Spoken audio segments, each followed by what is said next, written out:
Mesdames, Messieurs, bonjour, midi 15, 12h en temps universel, le midi d'e-radio, voici les titres. Au micro, Mahmoudi Brakane, vote du nouveau code des communications électroniques à l'Assemblée nationale ce mercredi. Une menace sur les libertés et le développement de l'économie numérique. Une critique portée par 300 organisations de défense des droits de l'homme et professionnels de la presse. Grosse polémique entre l'APR et le PDS autour du livre du président Macky Sall, Le Sénégal au cœur. Le Parti démocratique sénégalais n'apprécie pas les lignes consacrées à la gestion de l'ancien président Abdoulaye Wade. Houle, insalubrité, dégradation des bâtiments, Saint-Louis risque de perdre son élégance et son bon goût. Les acteurs touristiques sonnent l'alerte et demandent au pouvoir public de réagir avant qu'il ne soit trop tard. La présidentielle en Guinée, le représentant des Nations Unies pour l'Afrique de l'Ouest invite la classe politique guinéenne à œuvrer pour la bonne tenue de l'élection du 4 février 2019. Et puis les sports préliminaires Coupe CAF, Génération Foot reçoit le Djoliba AC du Mali aujourd'hui. E-sport découverte, aujourd'hui l'ascension fulgurante du sport électronique qui pourrait être intégré dans les compétitions olympiques.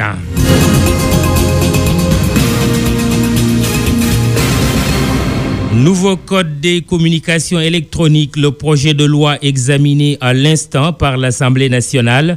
Le texte est contesté par 300 organisations de défense des droits de l'homme et professionnels des médias. Ils estiment que le nouveau code fait peser de sérieuses menaces sur les libertés sur Internet.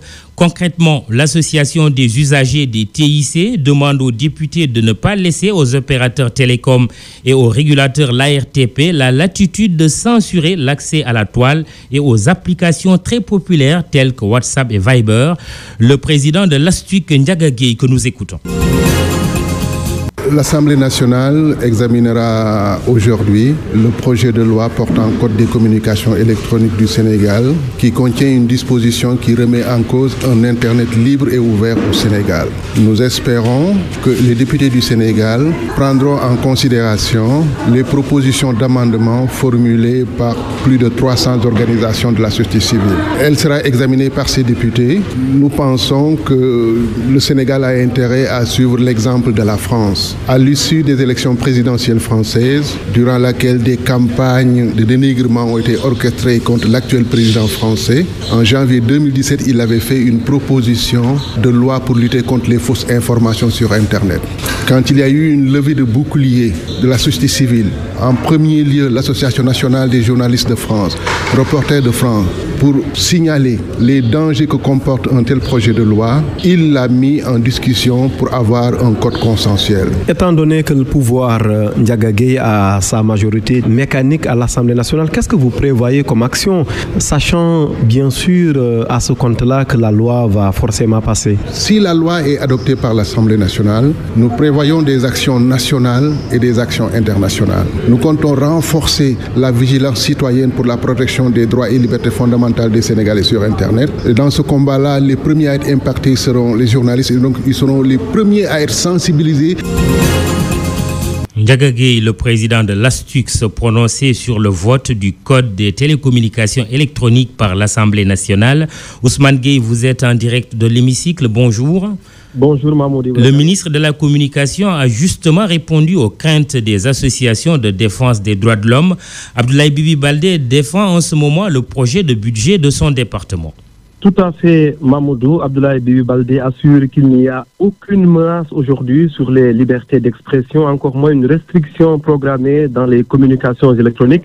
D'après le ministre des Télécoms, il se pose plutôt un problème d'interprétation. Il se dit par conséquent ouvert au dialogue pour une meilleure rédaction et une compréhension de l'esprit et du sens de l'article 27 qui suscite tant la polémique. Un autre sujet d'actualité, les dysfonctionnements à répétition Mamoudou dans les SMS et appels.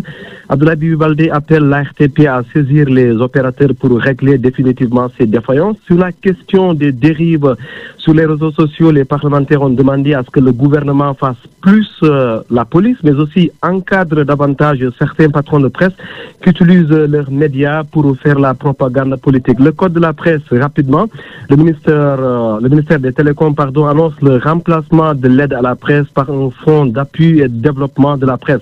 Chapitre presse toujours, Mamoudou, Abdoulaye Bibi Baldé a fait savoir que les décrets d'application du nouveau code vont bientôt être signés. Dernier point, on parle beaucoup ici, Mamoudou, d'un rattachement de la RTP qui dépend pour le moment, en tout cas, de la présidence, d'un rattachement donc au ministère des Télécoms. Le ministre qui fait actuellement face aux parlementaires va y apporter sûrement des précisions tout à l'heure. À suivre donc, Mamoudou. Merci Ousmane Gueye. Ce nouveau code des communications électroniques est par ailleurs considéré comme un danger pour le développement de l'économie numérique et de l'entrepreneuriat des jeunes. Le détail avec Awa Diop.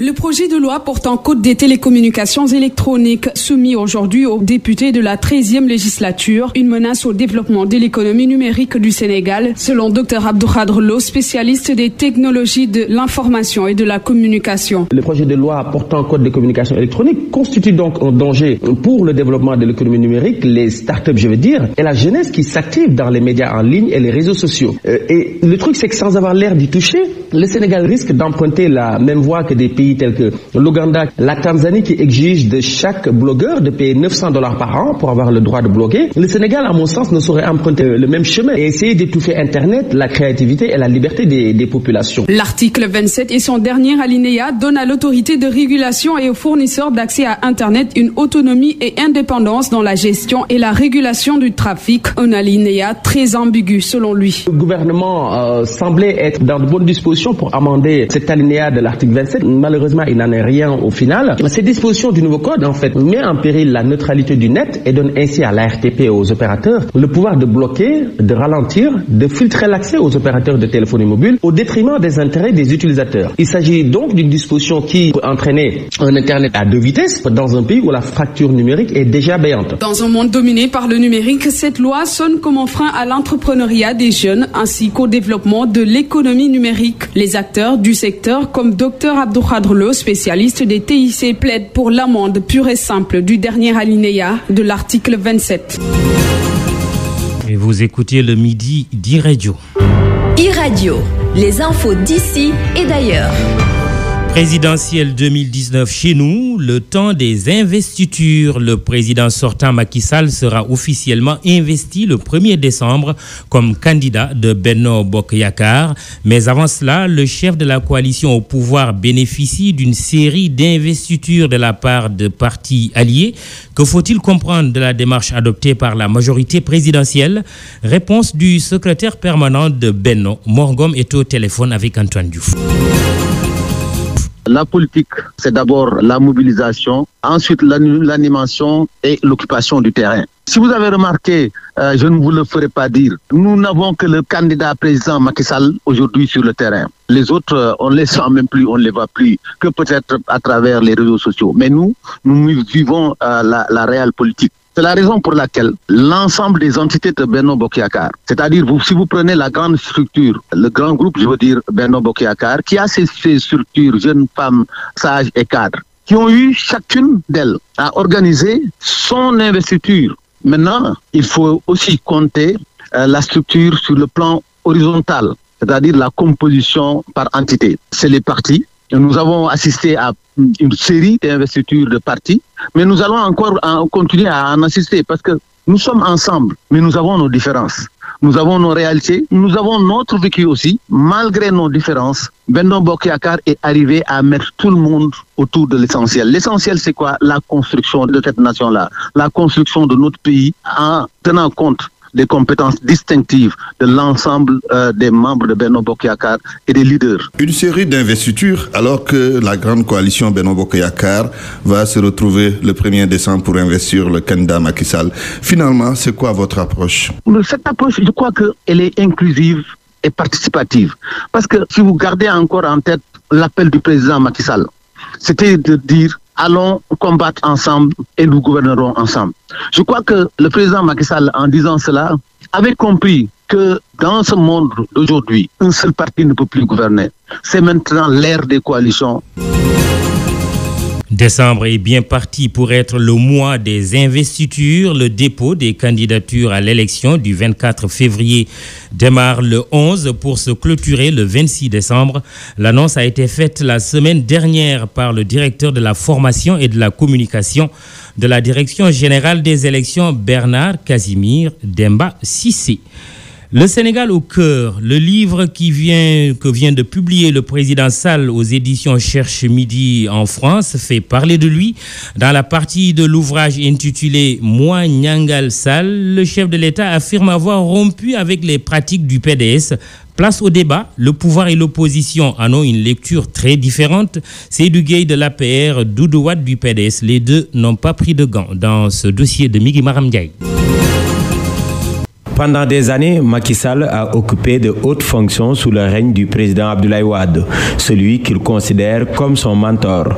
Après presque 7 ans au pouvoir, le président a-t-il rompu avec les pratiques du PDS, comme mentionné dans son livre « Oui », nous dit Doudou Wade. L'ancien député ironise et accuse. Le niveau, c'est que l'argent du pétrole et du gaz a été volé et confisqué à une famille, donné à une famille. La nouveauté, c'est voler les 5 milliards de francs que lui-même avait déposés sur la table du ministre des Finances et demandé à ce qu'on mette ça dans une loi de finances rectificative en 2014. La nouveauté, c'est d'avoir annoncé à tous les Sénégalais que le terre va coûter 415 milliards de francs, communiqué du 20 juillet 2016, lu par Seydou Gueye, 415 milliards qui devient 1400 milliards. Est-ce 1400 milliards de surplus ou de bonus ou de corruption? Je ne sais pas. C'est le vol organisé. C'est ça la nouveauté. Pour le porte-parole de l'APR, Seydou Gueye, entre son leader et le pape du Sopi, il n'y a pas photo. Le président Wade a sa propre personnalité qui est marquée par les traits de caractère d'un Florentin pour qui la politique c'est de la ruse. Ça, je crois que c'est de notoriété publique. Le président Macky Sall est un homme réaliste et qui a une éthique de l'action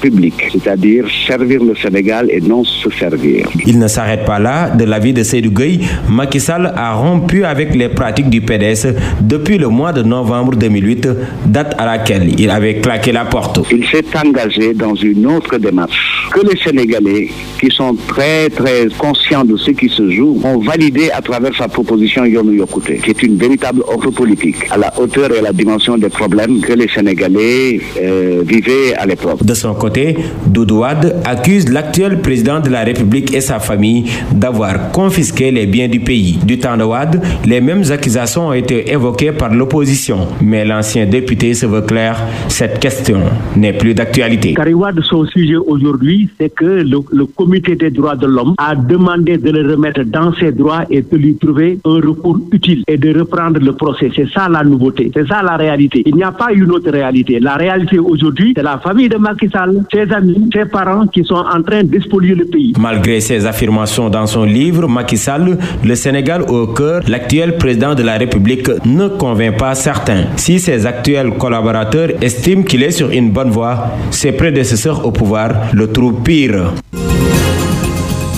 Dans cette actualité politique du 29 au 30 novembre 2018, Dakar va abriter le 62e congrès de l'Internationale libérale. La rencontre des libéraux du monde dans la capitale sénégalaise sera boycottée par le parti Rewmi.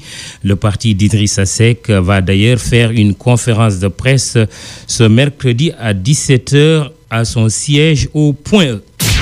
Vous écoutez e-radio sur la 90.3 FM Dakar. Je vous propose maintenant de vous transporter à Saint-Louis. N'oubliez pas d'attacher votre ceinture. Ndar, nous y voilà.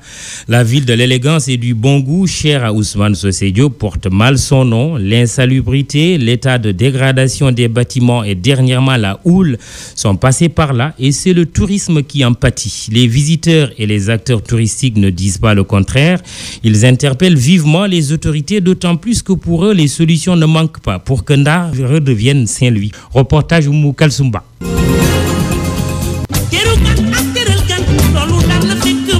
Classée depuis l'an 2000 au patrimoine mondial de l'humanité par l'UNESCO, la ville de Saint-Louis est symbole de l'élégance et du raffinement au Sénégal. Seulement aujourd'hui, la vieille ville a changé de visage. L'insalubrité, les vestiges et bâtiments en ruine, l'avancée de la mer, tous ces éléments plombent le tourisme de la ville. Le tourisme, un secteur phare de la ville de Saint-Louis. Je suis catastrophé de voir non pas le quartier autour de l'hôtel de la Poste, qui effectivement est resté, lui, comme il y a 40 ans, mais l'entourage, je suis catastrophé parce que c'est la fin d'un monde. On est allé se promener de l'autre côté, là, du côté des pêcheurs. Je sais pas comment, moi, ça me fait mal de voir des gens vivre dans des conditions pareilles, quoi. Au milieu des papiers, de la saleté, tout. Leur prendre des photos, moi, je me sens mal à l'aise. Pour Jean, touriste belge, plus nuancé sur la question, tout n'est pas noir à Saint-Louis. Pour ce qu'on en a vu jusqu'à présent, c'est vraiment bien. On est tout à fait satisfait.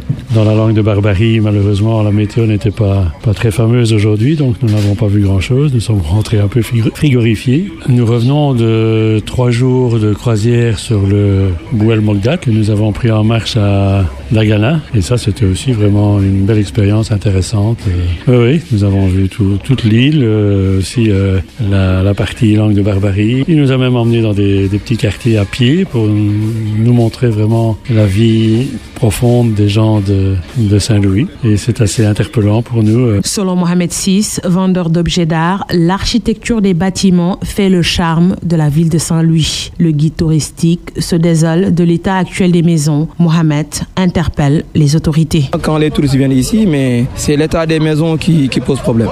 Ils sont délabrés, mal entretenus. On a un plan de sauvegarde et de mise en valeur du patrimoine qu'on doit faire en sorte de mieux gérer ce patrimoine-là. Car ce patrimoine bâti est Saint-Louis. L'architecture, la culture, la nature, c'est la ville de Saint-Louis. Saint-Louis, ville au carrefour des découvertes, est une région d'art et d'histoire. Elle occupe une place prépondérante dans l'environnement touristique du Sénégal. Aujourd'hui, le tourisme y bat de l'aile. Une situation qui interpelle les acteurs, les autorités sénégalaises, mais aussi les populations qui ont une grande part de responsabilité.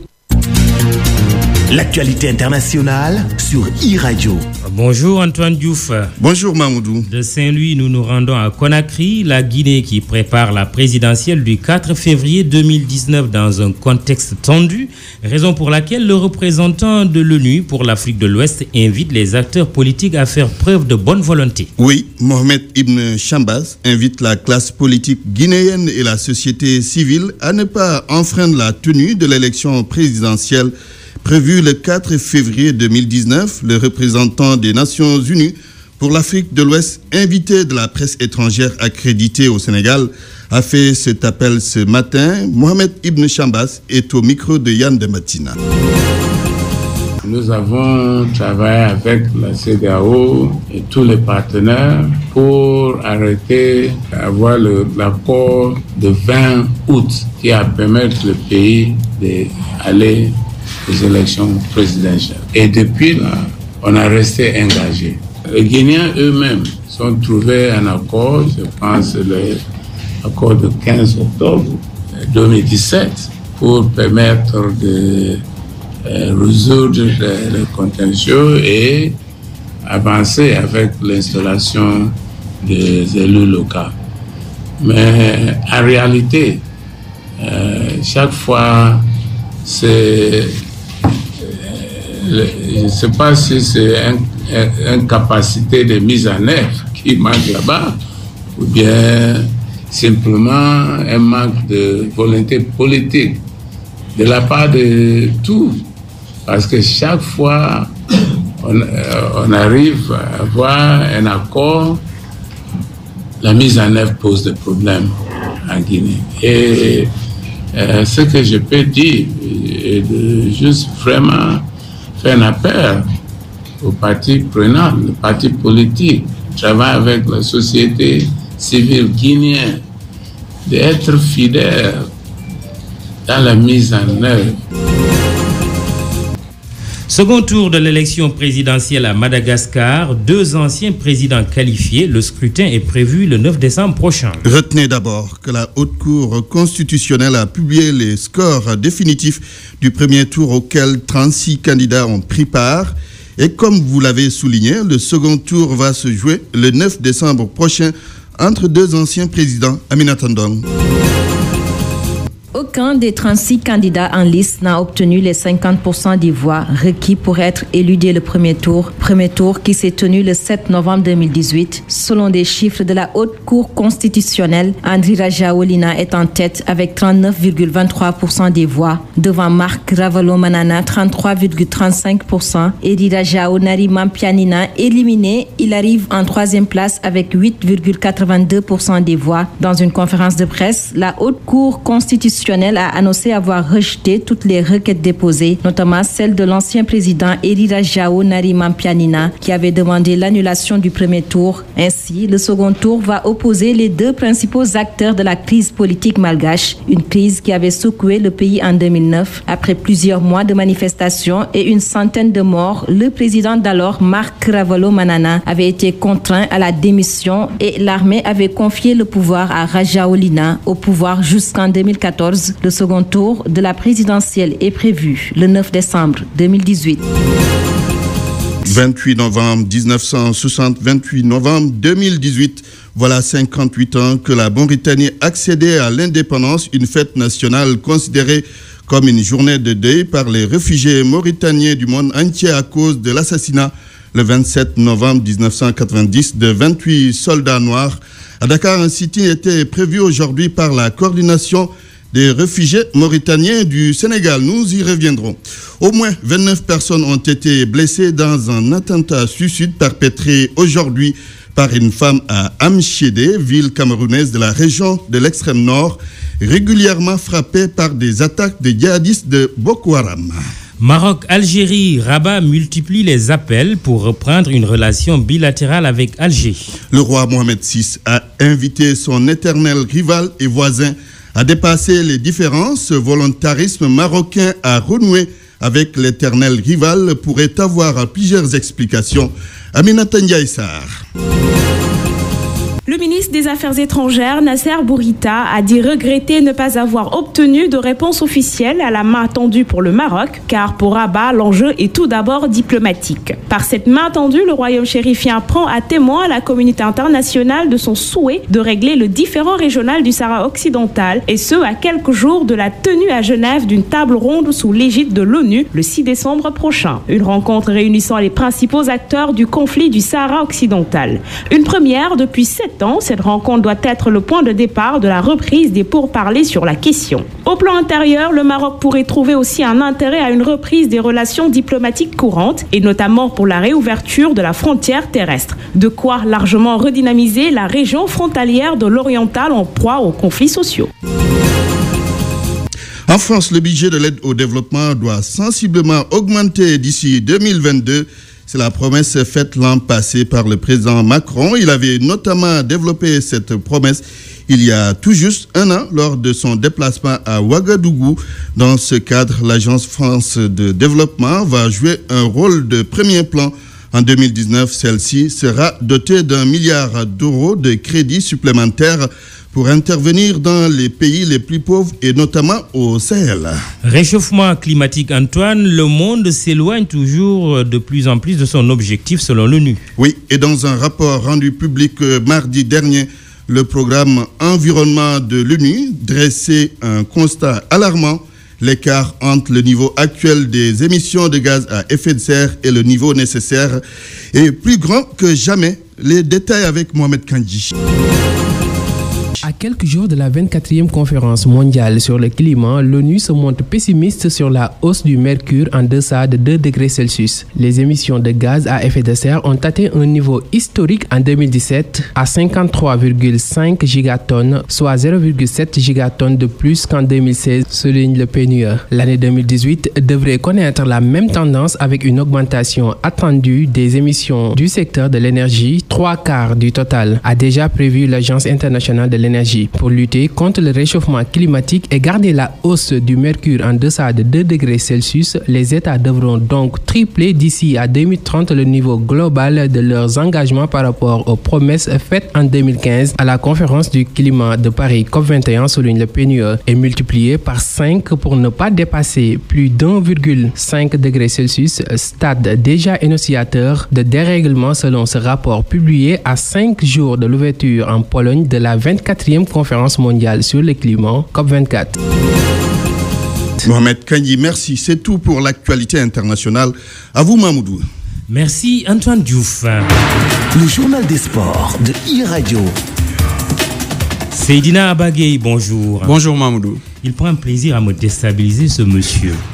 Alors, le sport. Préliminaire Coupe CAF, Génération Foot reçoit le Djoliba AC du Mali. Ce sera au stade Ngalandou Diouf de Rufisque à partir de 16h et la mobilisation est déjà totale du côté des supporters du club de Denis Biram Ndao.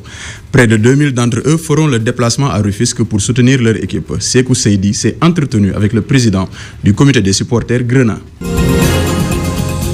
Les supporters de Génération Foot sont plus que motivés pour ce match opposant leur équipe à celle de Djoliba. Le comité de supporters des Grenats veut faire une forte mobilisation pour pousser ses joueurs. Alassane Gueye est le président du comité de supporters de Génération Foot. On est fait prêt.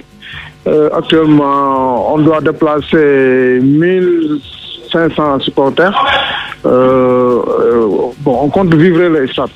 On va accueillir Djoliba avec beaucoup de bruit. Selon Alassane Gueye, la victoire du Djaraf hier face à Koriko sur le score de 1-0, un match à l'heure du tour préliminaire de la Ligue africaine des champions, pourrait constituer de motivation supplémentaire pour Génération Foot. On félicite Djaraf de la victoire, mais c'est une motivation supplémentaire, effectivement, comme vous avez tout à l'heure dit. Mais bon, de toute façon, GF, on va faire comme d'habitude, jouer notre jeu et essayer de remporter le match. Pour espérer une qualification au prochain tour, les supporters veulent que leur équipe marque le maximum de buts et surtout ne pas en encaisser. Le maximum de buts, parce que c'est à domicile, il faut au moins gagner 2-3 buts et ne pas prendre de buts, c'est l'essentiel quoi. Le match Génération Foot contre Djoliba est prévu ce soir à 16h30 au stade Ngalandou Diouf de Rufisque. Match comptant pour le tour préliminaire aller de la Coupe CAF. Lutte, le collectif des lutteurs réclame la paternité des changements au sein du CNG. Il faut dire, Mamoudou, qu'ils ont passé plusieurs mois de combat pour l'amélioration des conditions des pratiquants de la lutte. C'est pourquoi le collectif des lutteurs estime que c'est grâce à son action que les autorités ont décidé d'apporter des changements dans la gestion de la lutte. Pour Boy Kairé, la révolution au sein du CNG est le fruit de leurs efforts. Écoutons-le, il est au téléphone de Baba Ndiaye. Cette année, plusieurs changements ont eu lieu dans la gestion de la lutte, des changements qui ont abouti à l'installation d'un CNG élargi. Pour Boy Kairé, ces nouveautés sont le fruit du combat que les lutteurs mènent depuis plusieurs mois. Il n'y aurait jamais eu de changement si nous étions restés dans notre coin. Nous avons mené ce combat pour changer les choses, pour améliorer les conditions de travail des lutteurs. Ce n'était pas un combat personnel, mais une lutte contre les abus du CNG. Il le fallait pour changer les textes, car pour nous, il était inconcevable de faire une coupe sur le cachet d'un lutteur qui n'a ni retraite ni prise en charge. Donc si aujourd'hui Tyson et Yekini intègrent le CNG, c'est grâce au combat que nous avons mené. Boy Kairé espère que Tyson et Yekini défendront comme il le faut l'intérêt des lutteurs. Excepté Manga 2, tous les autres membres du CNG étaient des non-initiés. Ils ne connaissent rien à la lutte et ne sont même pas de purs produits de la lutte. Donc aujourd'hui, si Tyson et Yekini intègrent le CNG, c'est pour que les acteurs soient associés à la gestion. Et on espère que Tyson et Yekini seront à la hauteur de nos attentes. En tout cas, tels que nous les connaissons, nous pensons qu'ils vont apporter un nouveau souffle au CNG. Vraiment, ils vont apporter une nouvelle touche au CNG de la lutte, Inch'Allah. Dans le but d'impliquer les acteurs, le ministère a apporté des changements majeurs dans le management de la lutte sénégalaise. On s'en limite là pour l'actualité sportive dans ce 12h Mamoudou. Juste préciser comme d'habitude à nos auditeurs qu'ils peuvent suivre les résultats et les matchs à venir, notamment Liverpool de Sadio Mané contre le Paris Saint-Germain sur immedia.sn. On suivra Céline Abagay, on ne se quitte pas puisque tu signes e-sport découverte. Mais avant cela, cette information de dernière minute, plainte des avocats d'Hissène Habré contre l'écrivain Marcel Mendy.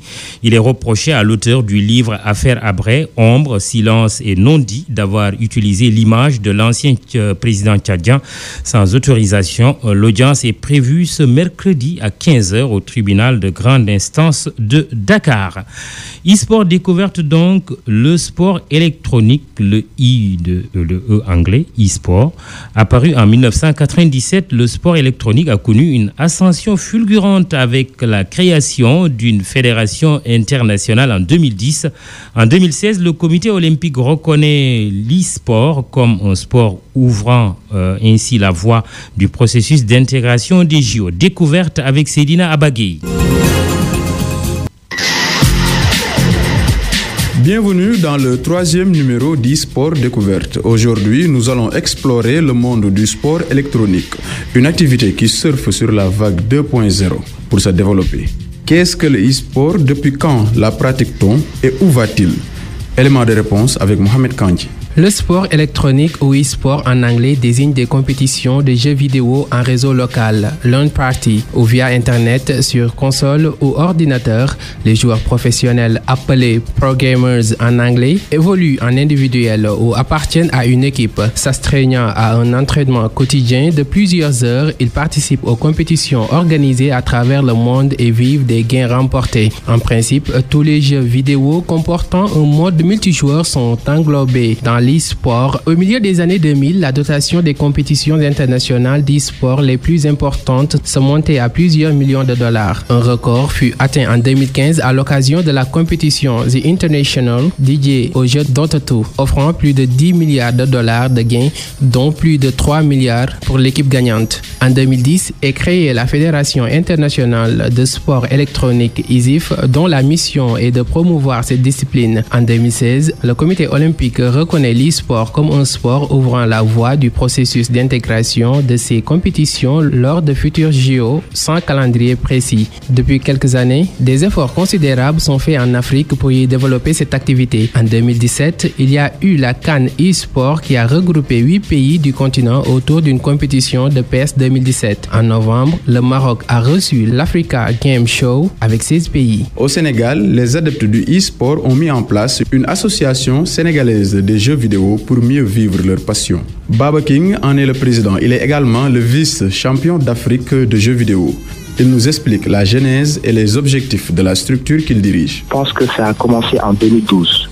Avec notamment l'association des gamers qui avait organisé des qualifications pour l'ESAC en fait électronique, une coupe électronique en fait et africaine, une coupe électronique africaine qui s'est déroulée au Cameroun en fait. C'était une compétition de jeux vidéo sur le jeu populaire qui est PES 2012. C'était en 2012 pour préciser.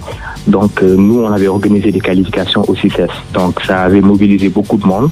On a eu à avoir en moyenne 100 personnes qui ont participé.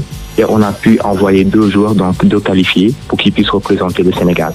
Donc c'est à partir de cette année, donc 2012, que je peux dire que le e-sport a émergé au Sénégal. Baba, où en est le développement du e-sport au Sénégal? On revient déjà d'une compétition donc, qui s'appelle le FEJA, le Festival électronique jeux vidéo à Abidjan. Donc, on a pu envoyer un joueur sénégalais du nom de Alex, c'est le champion FIFA du Sénégal. On a aussi pu participer à une compétition africaine qui s'est déroulée au Maroc. On a eu un finaliste, c'est-à-dire Alex, le joueur de FIFA, qui a terminé vice-champion de ce tournoi-là. Justement, en parlant d'encadrement, comment comptez-vous aider les jeunes? Parce que beaucoup d'entre eux laissent leur cours pour passer la journée dans les salles de jeux vidéo qui se trouvent à proximité des établissements scolaires. Alors, on a participé à des foyers. Donc, on est venu, on a apporté des consoles. On a pris un peu de temps de parole pour parler aux jeunes, pour leur expliquer un peu l'importance des études et leur dire que dans le cadre de nos activités, tous les tournois que nous organisons au niveau de Saint Game, on les fait en période de vacances. C'est-à-dire vers septembre, vers octobre, quand vraiment il n'y a pas école. Donc, les jeunes peuvent venir participer. Et en même temps, nous, dans notre processus de sensibilisation, on essaie de mettre en avant certains jeux qui ont une vocation assez éducative ou des jeux qui ne montrent pas forcément la violence. Pour leur dire que nous, par exemple, à notre niveau, on essaie à chaque fois de mettre en avant les études avant le divertissement. Baba King, merci. C'est tout pour ce 3e numéro d'e-sport découverte. Rendez-vous mercredi prochain pour explorer d'autres sports. L'info en continu sur www.imedia.sn. Le dossier du Midi Keng, l'état technique des véhicules en circulation est souvent pointé parmi les causes d'accidents. Les statistiques officielles font état en moyenne de près de 2 morts par jour au Sénégal. Comment se passe la visite technique justement? Un vrai parcours du combattant, coincé entre les longues files d'attente et le kit exigé pour chaque voiture. Certains automobilistes recourent souvent à des méthodes peu orthodoxes. Des jeunes profitent de la situation pour en faire un gagne-pain. Le business parallèle de la visite technique, un document d'Aminata Ndiaïsar. Déambulant autour du centre de contrôle technique des véhicules automobiles de Anne, Yankoba et Ousmane font partie des jeunes qui y ont installé leur petit commerce. Si certains d'entre eux refusent de louer le kit obligatoire pour chaque véhicule, d'autres acceptent cette transaction. Ce sont les clients qui nous proposent de leur louer soit les triangles de signalisation ou les extincteurs. Parce que chaque voiture doit être munie de 2 triangles de signalisation et d'un extincteur. Une personne qui loue ne mérite pas d'obtenir la visite technique. Les vendeurs qui louent les triangles de signalisation ou les extincteurs rencontrent souvent des problèmes parce que les chauffeurs à qui ils louent ces bagages ne les rendent pas. La majeure partie du temps, ce sont des vieux qui refusent souvent de laisser comme garantie leur permis de conduire ou leur carte d'identité. Beaucoup de vendeurs ont perdu leurs marchandises dans ces conditions. Nous voulons quand même instaurer une règle pour que chaque personne qui loue ces outils indispensables et obligatoires soit sanctionnée à hauteur de 12 000 francs CFA. Ablaï, un jeune mécanicien tenant son garage au rond-point Mariste, indique qu'il vient au secours de plusieurs conducteurs. Ces derniers, propriétaires de véhicules avec des soucis mécaniques qui ne leur permettent pas de passer la visite technique. Nous sommes des mécaniciens et des fois nous venons en aide aux chauffeurs non admis pour la visite technique. Même les employés du service des mines nous envoient des clients pour que l'on puisse réparer leurs soucis mécaniques. Mais sincèrement, beaucoup de véhicules que nous recevons dans notre garage ne sont plus en état de rouler et doivent rejoindre la fourrière. Même si certains conducteurs acceptent de louer ces extincteurs, d'autres considèrent que c'est d'une irresponsabilité inouïe et que la direction des transports doit s'autosaisir de cette situation.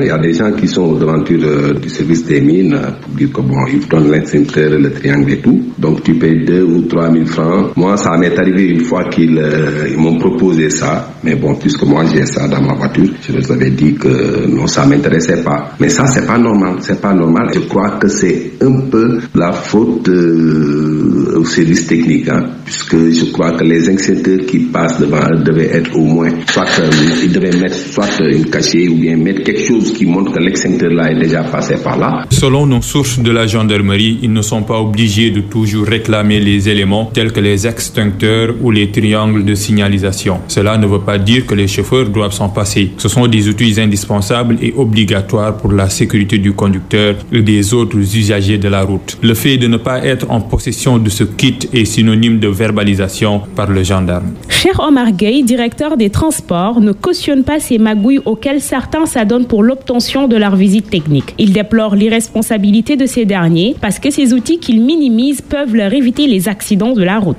Il est très difficile lors du contrôle de vérifier si l'automobiliste dispose déjà du matériel de prévention, donc les inserteurs et autres là, et s'il en est le propriétaire. On ne sait pas s'il a loué, s'il est le propriétaire, on ne peut pas le vérifier. Ça, c'est une question de responsabilité de l'usager. Tout cela se résume, encore une fois, au comportement humain. Seuls 56% des véhicules immatriculés à Dakar fréquentent le centre de contrôle technique. Donc ça veut dire qu'on a un taux de déperdition de 44% qu'il faudra chercher au niveau du contrôle routier. Le certificat d'aptitude technique, plus connu sous le nom de visite technique, détermine la fonctionnalité et l'état d'un véhicule. Même si passer la visite technique est un vrai parcours du combattant, cela n'explique en rien certaines pratiques auxquelles les conducteurs s'adonnent pour obtenir leur macaron. GD16 vous offre la revue de presse. Revue de presse Ousmane Gueye. Le message a le mérite d'être clair. Il ne cédera pas son fauteuil d'organisateur de l'élection présidentielle. Le ministre de l'Intérieur l'a fait savoir hier à l'Assemblée nationale. Pour le quotidien Réumi, le maître de la place Washington nargue l'opposition. L'AS, lui, évoque un Ali Ngouille Ndiaye devenu tout simplement intraitable. L'homme qui avait fait savoir que sa mission consiste à faire élire le grand patron continue de mobiliser contre lui. Et un des dossiers qui attise surtout le feu, le fichier électoral. Les impairs relevés par le comité de suivi des recommandations ne rassurent guère Réumi de Idrissa Seck. Dans les Échos, le vice-président monte au créneau, préparer les lacrymogènes, nous allons y faire face. Mais il n'y a pas que Déthié Fall qui crie sa colère. De son côté, Mamadou Diop Decroix a invité le chef de l'État à mettre en avant l'intérêt du pays au lieu d'écouter ses courtisans. L'affaire du financement de Y'en a marre, le ministre de l'Intérieur a aussi durci le ton sur ce sujet, note enquête. Le statut que détient le mouvement est le même que celui des associations sportives et culturelles dans les quartiers. Le code des obligations civiles et commerciales ne lui permet pas de bénéficier de financement. Pour le premier flic du pays, l'urgence aujourd'hui est de mettre de l'ordre parce qu'il y a beaucoup d'associations et d'ONG au Sénégal. Et pendant que l'on parle d'organisations non gouvernementales, en voici une de plus qui pourrait intéresser les services de Ali Ngouille Ndiaye. Il s'agit de l'International Center for Sport Security, basé à Doha, mais réputé pour n'avoir rien à voir avec le sport si l'on en croit Source A.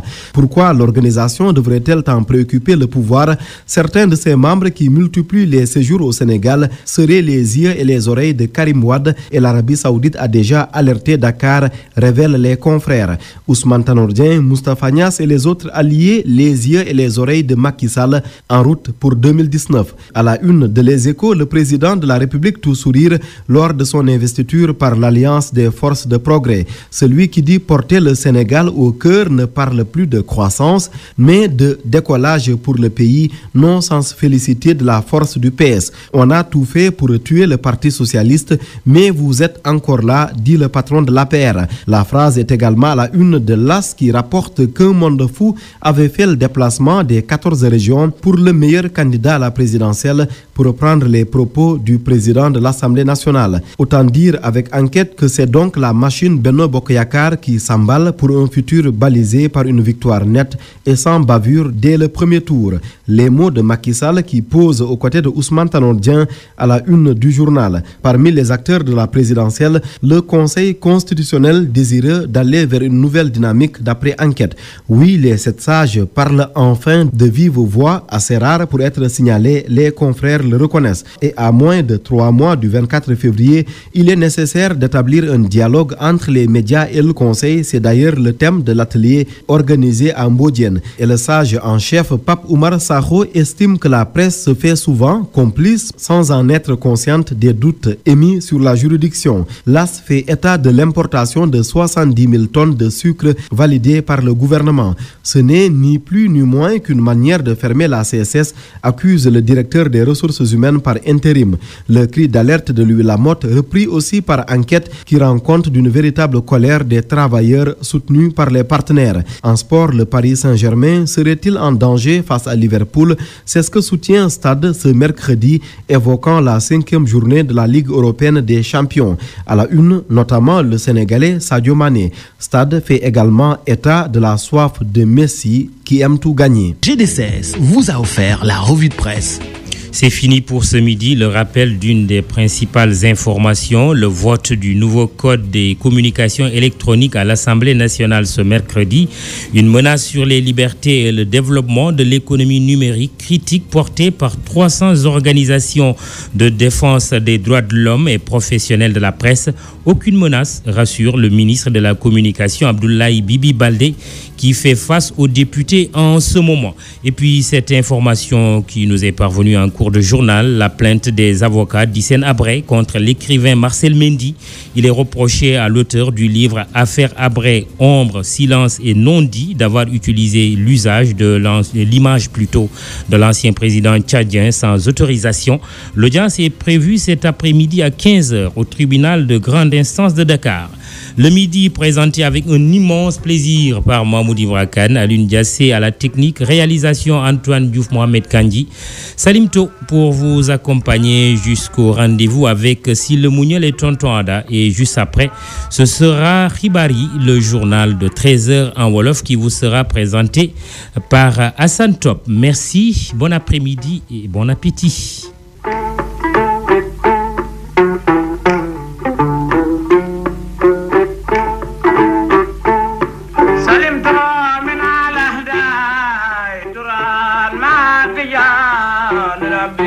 Babulai, Lamaya.